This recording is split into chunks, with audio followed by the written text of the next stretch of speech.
There is still disquiet in Little Bay and Brighton in Westmoreland as the owners of the land continue efforts to evict people from the property. So far, this has been met with resistance. But why is the land so important to both parties? Kirk Wright was in the area recently and now reports. Over 800 acres of land at stake. A bird's eye view of Little Bay and Brighton in Westmoreland explains just why. Lush vegetation and a white sand beach. But it is the latter which is of interest to scores of residents who have made the area their home. We are all Jamaicans, and by virtue of our birth certificate, we have authority, we have rights to live here. Susan Mackenzie says 7 years ago she bought the land where she now resides. She recalls paying a hefty sum with the understanding that at some point she would be able to purchase it from the rightful owner. Our investigation revealed that many like Mrs. Mackenzie actually purchased land from squatters who were no longer interested in living in the area. I think we went to a meeting about 3 years ago with Dr. McNeil. That's where we were expecting to be informed when we could buy the lands, how much we'd pay for them. And instead we were met with a decision that told us that the owner had decided not to let us buy the lands, that we should all move. Some have invested millions in concrete structures. My house is a 5-bedroom nag. 2 veranda, how that going to go? That's concrete? I am a poor woman, what going to happen? There are guest houses, a school, well-known tourist attractions, and for the most part, fishing is big business in the area.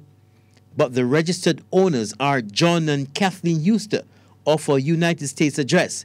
Mr. Huster was, however, murdered in 2004, believed to be by squatters who he was trying to get off the land. Persons who had been occupying the land for years also took the owners to court, claiming adverse possession, which gives squatters the right to lands they occupy after a certain period of time.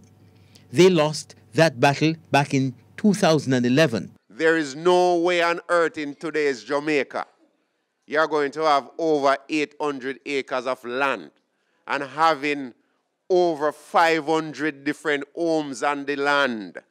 And you're going to tell me the only solution out is to demolish these houses? But attorney at law Ronald Thwaites argues the residents now stand a better chance based on changes in the law. The judgment at the time, however, has been superseded, in my view, by judgments of the Privy Council on similar matters, which would put them in a better, put claimants like theirs, like them, in a better position now than they were then.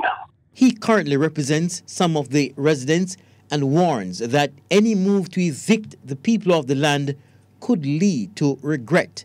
Mr. Thwaites says he has written to the Prime Minister seeking his intervention. I'm really concerned, that it needs that intervention now. And I'm hoping that there will be a positive response. Law alone, legal rights alone cannot solve this problem. The Prime Minister has since met with a team of residents. The meeting went down well, but some of the things that he says, which like he's into investing, which we're against from having investors. But it kind of sounds like the investors have the bigger privilege, which we know wasn't right. They can have all of what they want, and we need where we are also. We need to be the holders with a title. It appears, though, that there is no end in sight to this land dispute. The residents say they intend to remain here by any means necessary, while the owners remain determined to get them off the land. Now, recently when the Prime Minister met with a few people here of Little Bay and Brighton, he did tell them that the issue was a private one, but he said he would somehow try to work out a solution to the problem. But time is what the people here in Little Bay and Brighton don't have.